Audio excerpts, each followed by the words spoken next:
السلام علیکم، آپ دیکھ رہے ہیں ویژن پوائنٹ اور میں ہوں سارا خان. بات کریں گے پاکستان تحریک انصاف کے سیاسی تھیٹر کی جو مزید جارحانہ اور متشدد ہوتا جا رہا ہے، اور یہ سب کچھ ایک ایسے کانٹیکسٹ میں ہو رہا ہے جب ہمارے پاس ملیشین پرائم منسٹر بھی یہاں پر موجود ہیں، ایک اور فورن گیسٹ بڑے عالم اسلام کے بہت بڑے مبلغ ذاکر نائک بھی پاکستان میں موجود ہیں، اور اس کے ساتھ ساتھ پاکستان جو ہے وہ شنگھائی تعاون تنظیم کا جو اجلاس ہے اس کی پرزور تیاریاں کر رہا ہے. زبردست قسم کی پوری دنیا کی نظریں پاکستان کے اوپر مرکوز ہیں. ایسے میں ہم دیکھتے ہیں کہ جو دارالحکومت ہے اسلام آباد، یہاں پر ایک جتھا انتشار پھیلانے کی نیت سے آ کر حملہ آور ہو جاتا ہے. وہ لا انفورسمنٹ کے جو اہلکار ہیں ان کے ساتھ تصادم کا رستہ اختیار کرتا ہے، اور مذاکرات کا تو ان کا کسی بھی قسم کا کوئی موڈ ہی نہیں ہے. تو یہ جو انتشاری جتھا ہے یہ کیا اچیو کرنا چاہتا ہے، اور جو راتوں رات ایسا کیا ہوا کہ جو علی امین گنڈا پور ہیں وہ اپنے ہی کارکنوں کو دغا دے کر یہاں سے بھاگ گئے، اور اس کے علاوہ پاکستان تحریک انصاف پارلیمانی پالیٹکس ابھی تک کیوں نہیں سیکھ سکی. ان تمام چیزوں کے اوپر گفتگو کرنے کے لیے میرے ساتھ بڑی ریلیونٹ پرسنالٹی موجود ہیں. جاوید حسین صاحب، پولیٹیکل کورسپونڈنٹ نقطہ، آپ کے یہاں تشریف لانے کا، آپ کے وقت کا بہت بہت شکریہ. اگر گفتگو کا آغاز جو ہے ہم اس پوائنٹ سے کریں کہ پاکستان تحریک انصاف نے جو یہ دارالحکومت کے ساتھ کیپٹل کے ساتھ کیا، شہریوں نے تو الگ سفر کیا، یہ جو تمام وائلنس ہے، یہ توڑ پھوڑ، راستے بند، حملہ، تشدد، اس کے جواب میں انہوں نے کیا حاصل کیا؟ دیکھیں، اس وقت جو صورتحال وفاقی دارالحکومت میں رہی، یقینی طور پر جو چیزیں جو عام شہری ہے اس کو سفر کرنا پڑا اس ساری صورتحال سے، اب تک کر رہا ہے. اور ایسی صورتحال میں کہ جب آپ کو سیاسی مقاصد آپ کے ہوں ایک تحریک کے پیچھے، اور پھر اس کو آپ وائلنٹ کر لیتے ہیں یا پرتشدد بنا دیتے ہیں، تو پھر وہ کسی قابل نہیں رہتی کہ آپ اسے تحریک کا نام دیں یا کوئی سیاسی تحریک کہلائے. اسی طرح کی صورتحال ہم نے ماضی میں بھی دیکھی اور اب بھی دیکھ رہے ہیں کہ وفاقی دارالحکومت جو کہ وفاق ہے پاکستان کا، اس پر دھاوا بولنے کا مطلب ہے کہ آپ وفاق پر دھاوا بول رہے ہیں. اور ایسی صورت میں جب آپ ایک تحریک کی صورت میں یہاں پر آنے کی کوشش کر رہے ہیں تو پھر اس کو تحریک ہی رہنا چاہیے، سیاسی مقاصد کو سیاسی ہی رہنے چاہیے، بجائے اس کے کہ آپ اس میں وائلنٹ قسم کے یا ایسے عناصر بھی شامل کر لیں جو کہ پرتشدد کارروائیوں میں ملوث رہیں، اور پھر یہاں پر آ کے وہ چیزیں جو ہیں وہ رونما ہوں. تو اس کے لیے بہتر تھا کہ اگر پاکستان تحریک انصاف خود کو ایک سیاسی جماعت کہتی ہے تو پھر اس کو رویہ بھی سیاسی ہی اختیار کرنا چاہیے، اپنانا چاہیے سیاسی طور پر. سیاسی اور جمہوری رویوں کی آپ نے بات کی، تو تحریک انصاف کی قیادت ہے وہ اپنے ورکر کا لہو گرما کر، شعلہ بیانی کر کے، بھڑکے مارنے کے بعد خود کہاں غائب ہو جاتی ہے. ابھی بھی آپ نے دیکھا کہ ایک لیڈر لیس قسم کا ایک ہجوم تھا، ان کو کچھ پتہ نہیں چل رہا تھا کہ ہم اچیو کیا کرنا ہے، ہمارا مقصد کیا ہے، ہم کیا کر رہے ہیں. اس میں کچھ چیزیں ایسی ہوتی ہیں جو سیاسی مقاصد ہیں. آپ کو جب آپ کسی موومنٹ میں جا رہے ہوتے ہیں تو اس میں آپ کوشش کرتے ہیں کہ ہر صورت میں وہ اپنے مقاصد حاصل کیے جائیں، اور اس میں ہم دیکھتے ہیں کہ جو ان کا غائب ہونا ہے وہ پہلے ہی جو ایک ان کا اس طرف آنا ہوا تھا اس میں بھی ہم دیکھتے ہیں کہ وہ کے پی کے ہاؤس میں گئے اور وہاں سے پھر وہ غائب ہو گئے تھے. اس دفعہ بھی ہم نے دیکھا کہ وہ کافی ٹائم کے لیے غائب ہوئے. تو یہ غائب ہونے کا جو ڈیوریشن ہے، اس میں کچھ چیزیں ایسی ہو رہی ہوتی ہیں بیک ڈور پہ کہ جو ڈپلومیسی کا آپ اس کو نام دے سکتے ہیں کہ آپ سیاسی طور پر کچھ لے دے کے معاملات کو آگے بڑھانا چاہتے ہیں. اور پاکستان تحریک انصاف 9 مئی کے بعد جو صورتحال رہی ہے اس میں اتنی زیادہ سپریس ہو چکی ہے، اور اتنی زیادہ اس کے اوپر دباؤ کہہ لیں، دباؤ بھی ہے ریاستی طور پر بھی، سیاسی طور پر بھی. اور پھر اس کے بعد ہم دیکھتے ہیں کہ وہ مختلف محاذوں پر جیسے IMF کو خط لکھ دینا یا اس قسم کے اقدامات ہیں، اس پر بھی ان کو تنقید کا سامنا کرنا پڑتا ہے. تو پولیٹیکلی ایک ان کے لیے اٹھنا ایک لحاظ سے بڑا مشکل ہو چکا ہے. ایسے حالات میں وہ اب کوشش کرتے ہیں کہ کوئی حالات ایسے بنا دیے جائیں جس میں آ کے وہ اپنی ڈیمانڈز یا ان کے جو مطالبات ہیں وہ پورے کروائے جا سکیں، چاہے وہ ریاست کے ساتھ ہوں، حکومت کے ساتھ ہوں. تو مجھے لگتا ہے کہ جو گیپ اس میں دکھائی دیتا ہے غائب ہونے کا، اس میں کہیں نہ کہیں کچھ معاملات کہیں کنیکٹ ہوتے ہیں اور پھر ان معاملات پر بات چیت بھی ہوتی ہے. اچھا، یہ بھی بڑی آپ نے دلچسپ بات کہی کہ کیونکہ وہ ایک ماحول بنانا چاہتے ہیں کہ ہماری ڈیمانڈز پوری ہوں.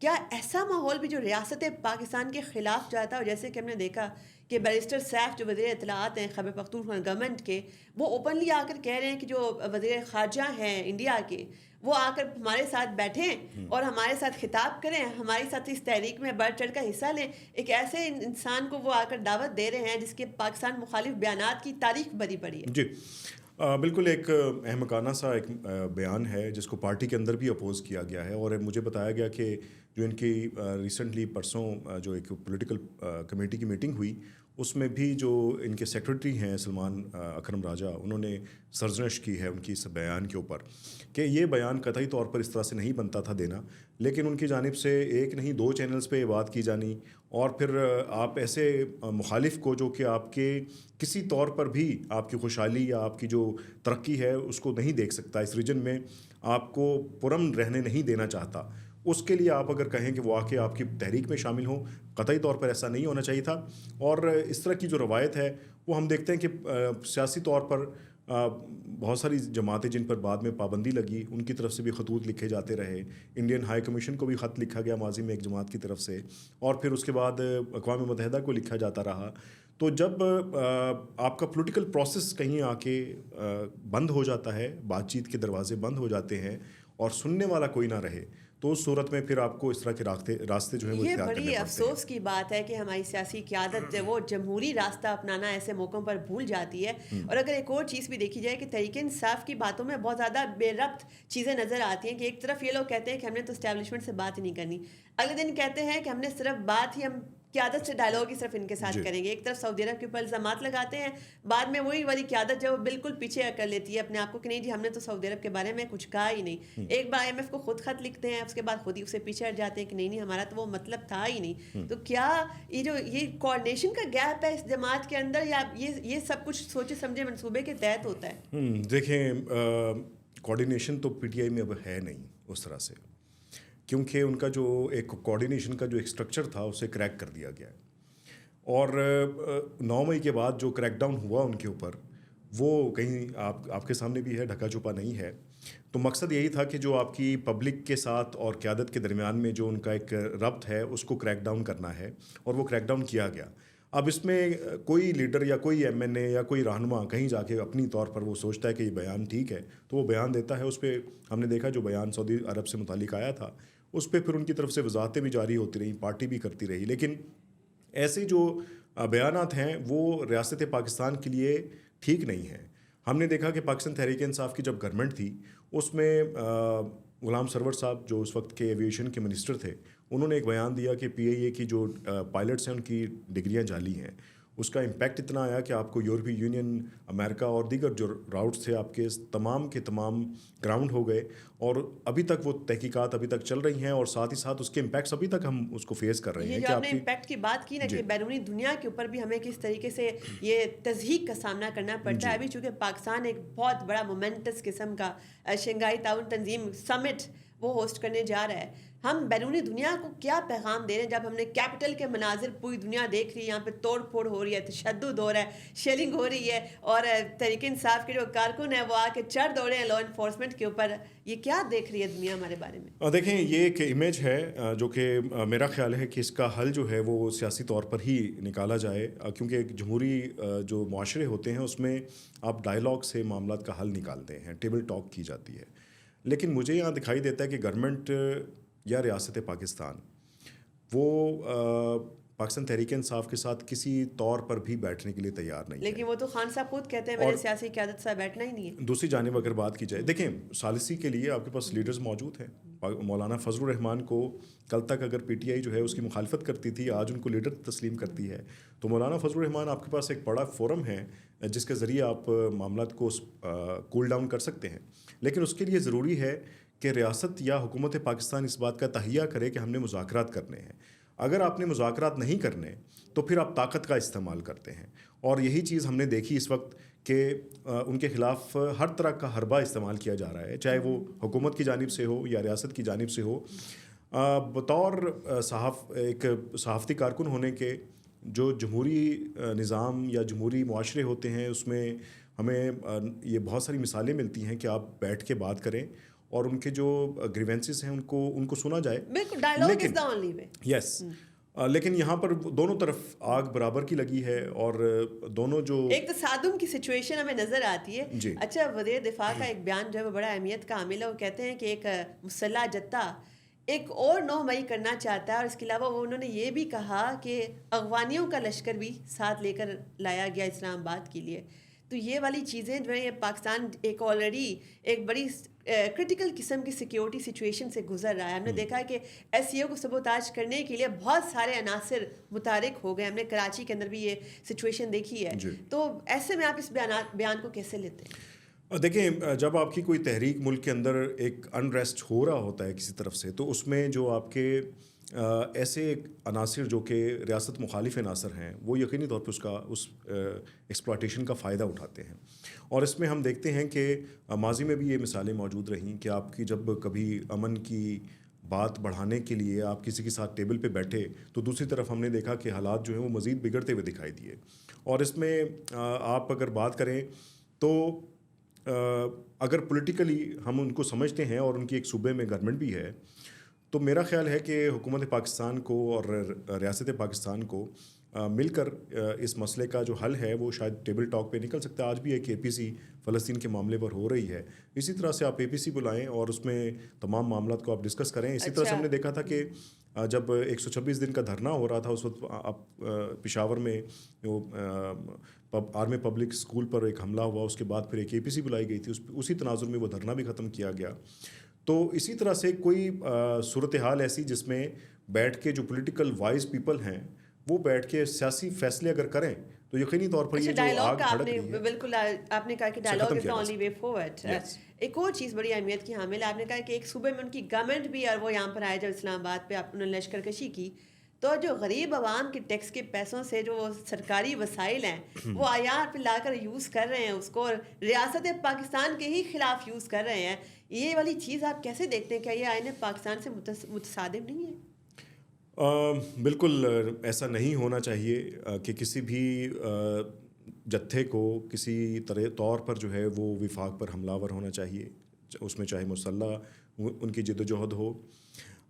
لیکن ہم دیکھتے ہیں کہ اس میں جس طریقے سے وہ لوگ یہاں پر آئے اور آ کے پھر راستے میں بھی ہم نے دیکھا کہ حکومت کی جانب سے بھی جگہ جگہ پر ایک تو دفعہ 144 نافذ کی گئی تھی. پھر آپ کا ایک ایکٹ موجود ہے جو بھی حال ہی میں پاس ہوا, جس میں آپ اسلام آباد کی ٹیریٹری میں جو جلسے جلوس ہیں ان کے نکات سے متعلق ہے. تو کیا ہی بہتر ہوتا کہ آپ حکومت بھی تھوڑا سا اس میں یہ لچک دکھاتی کہ کہیں ایک جگہ پہ مختص کر کے اور وہاں پر ان کو آپ کہتے کہ آپ اس میں یہاں پر آ کے یہ جلسہ کر سکتے ہیں یا اپنا جو احتجاج ہے وہ ریکارڈ کروایا جا سکتا ہے. لیکن آپ نے بھی تو دیکھا ہوگا کہ جو وزیر اعلیٰ کے پی ہیں ان کے بہت ہی جارحانہ ترین بیانات آ رہے تھے. انہوں نے کہا تھا کہ نہیں, ہم تو صرف گولی بندوق چلانے, ہم تو صرف مار دھاڑ کرنے کے لیے ہی آ رہے ہیں. اور وہ ساری بھڑکیں ان کی یہاں آ کر تب ختم ہو گئیں جب وہ انہوں نے ڈی چوک کی بجائے کے پی ہاؤس جانا جو ہے مناسب سمجھا, اور قافلے سے بھی وہ الگ ہو گئے. اپنے کارکنوں کو بھی بالکل انہوں نے بیچ راہ میں چھوڑ دیا, ان کو دغا دے دیا انہوں نے. بالکل. اس کے اندر جو کارکن ہے پی ٹی آئی کا, وہ جو یہاں پر ڈی چوک پہ پہنچا اور 2 روز سے وہ بالکل سڑکوں پہ رہا, اس کے بعد شیلنگ کھاتا رہا اور جو ربڑ بلیٹس ہیں ان کا بھی سامنا اس نے کیا, اور پھر یہاں پر پہنچا تو قیادت نہیں تھی. لیکن جو میرے ذرائع تھے انہوں نے بتایا کہ پاکستان تحریک انصاف نے اپنے طور پر ایک حکمت عملی جو تیار کی تھی, وہ اس میں جو اراکین قومی اسمبلی تھے ان کو انہوں نے انڈر گراؤنڈ کیا ہوا ہے ابھی بھی. اور اس میں انہوں نے یہ کہا تھا کہ کوئی بھی رکن اسمبلی یا جو پارٹی کی وہ قیادت جو کہ ممبر اسمبلی ہے وہ کہیں سے کسی ریلی کو لیڈ نہیں کرے گی. اور اس میں یہ تمام تر ذمہ داریاں انہوں نے جو صوبائی اسمبلیز ہیں ان کے اوپر ڈالی ہیں, اور اس کی قیادت بھی صوبائی اسمبلیوں کے جو جیسے سی ایم ہیں وہ کریں گے یا پھر جو ایم پی ایس ہیں وہ کریں گے. تو یہ ایک حکمت عملی تھی پاکستان تحریک انصاف کی, جس تناظر میں ایک جو ریلی جو ہے وہاں سے نکلی. لیکن گنڈا صاحب دیکھیں نا, ان کا لہو گرماتے ہوئے ساتھ ان کے آئے اور آ کے قافلے کے عین بیچ پر وہ کے پی ہاؤس روانہ ہو گئے. یوں لگ رہا تھا کہ ان کا پراپر پلان تھا کہ میں نے یہاں سے رائے فرار اختیار کرنا ہے. بالکل. وہ تو اب پاکستان تحریک انصاف کی ایک روایت بھی ہے کہ بیچ منجھدار میں جو ہے وہ اپنے کارکنوں کو چھوڑ کے چلے جانا, اور اس میں کوئی اچھا میسج نہیں تھا سی ایم کے اس طرح سے جانے کا. اور پھر جا کے آپ پھر پارٹی کی قیادت کی طرف سے یہ کہا گیا کہ ان کو لاپتہ کر دیا گیا. پہلے خبریں چلیں کہ گرفتار کر لیا گیا, پھر اس کے بعد یہ اطلاع آئی میڈیا کو فراہم کی گئی کہ ان کو گرفتار نہیں کیا گیا ہے. اور پھر وہ اس کے بعد سی ایم صاحب کل جو ہے وہ صوبائی اسمبلی کے اجلاس میں 12 اضلاع کراس کرنے کے بعد وہاں پر پہنچے. تو وہ 12 اضلاع کون سے اضلاع تھے جہاں سے گزرے اور کون وہاں پر ان کو لے کر گیا. تو سوالات بہت سارے ہیں، لیکن بطور اگر وہ ایک پولیٹیکل اپنی ایک قوت کہتے ہیں اور ایک دعویٰ کرتے ہیں کہ وہ پاکستان کی ایک بڑی سیاسی جماعت ہیں، تو ان کو اپنے طور طریقوں میں بھی تبدیلی لانے کی ضرورت ہے. کہ ایک طرف اگر ہم دیکھیں تو شنگھائی تعاون تنظیم کی آپ بات کر رہے ہیں، تو اس میں بہت بڑا ایک ایونٹ بڑے عرصے بعد پاکستان میں ہونے جا رہا ہے. تو اس صورت میں آپ کچھ وقت کے لیے اپنی جو مخالفتیں ہیں، جو تنازعات ہیں، ان کو ایک طرف رکھتے ہیں اور پھر ریاست کا سوچیں، ملک کا سوچیں. اس میں بڑے بڑے لیڈرز یہاں پر آنے والے ہیں، جس میں ابھی ملیشیا کے وزیر اعظم ہو کر گئے، ابھی چین کے وزیر اعظم کے آنے کا پلان ہے. اس کے بعد پھر دیگر جو 12-13 ممالک ہیں ان کے سربراہان مملکت یہاں پر آئیں گے. تو یہ ساری چیزیں بطور سیاسی ایک رہنما ہونے کے ان کو سوچنی چاہیے. بالکل، ان کو بڑا ذمہ داری کا مظاہرہ کرنا چاہیے ریاست پاکستان کے لیے. اور ابھی چونکہ بہت سارے اور مزید سوالات بھی ہیں، چونکہ یہ پروٹیسٹ جوابات دینے کی بجائے سوال چھوڑ گیا ادھورے. تو ابھی چونکہ نیکسٹ ایپیسوڈ جب ہمارا ہوگا آپ کو دوبارہ ہم زحمت دیں گے. آپ کے وقت کا بہت بہت شکریہ کہ جیسے ہم نے ابھی ڈسکشن کی کہ اپنے نیرو پولیٹیکل انٹرسٹ جو ہے ان کو اگر آپ سائڈ پر رکھ کر ریاست پاکستان کے لیے سوچیں گے تو آپ کا جو عام شہری اس کے مسائل بھی حل ہوتے ہوئے نظر آئیں گے. ابھی ہم نے جیسے دیکھا کہ تحریک انصاف کا جو کارکن ہے وہ خود سے یہ سوال کر رہا ہے کہ میں نے کس کے لیے گولیاں کھائیں، کس کے لیے میں نے شیلنگ برداشت کی، کس کے لیے میں نے یہ صعوبتیں برداشت کی، جبکہ میری لیڈرشپ اس کو تو میری ذرا بھی پرواہ نہیں ہے. اگر آپ نے اپنے شہریوں کے ساتھ، اپنے کارکنوں کے ساتھ ایسے ہی دھوکہ کرنا ہوتا ہے تو خدا را اس سے پہلے پاکستان کے لیے بارے میں سوچیں، پاکستان کے اہم شہری کے بارے میں سوچیں. کس طریقے سے جو دارالحکومت پورے پاکستان کے شہریوں نے ان تمام دنوں میں سفر کیا، کسی کی کوئی ایمرجنسی ہے، کسی کا روزگار رکا ہوا ہے، پوری کی پوری اسٹیٹ مشینری اور ہمارا جو یہ معیشت کا پہیہ ہے پورا کا پورا جام ہو گیا. تو اس میں آپ نے کیا کھویا اور کیا پایا، اور ایک عام شہری کا جو لاس ہے وہ تو بہت ہی بڑا، بہت ہی سگنیفیکنٹ ہے. اپنی میزبان سارہ خان کو دیجیے اجازت. اللہ حافظ.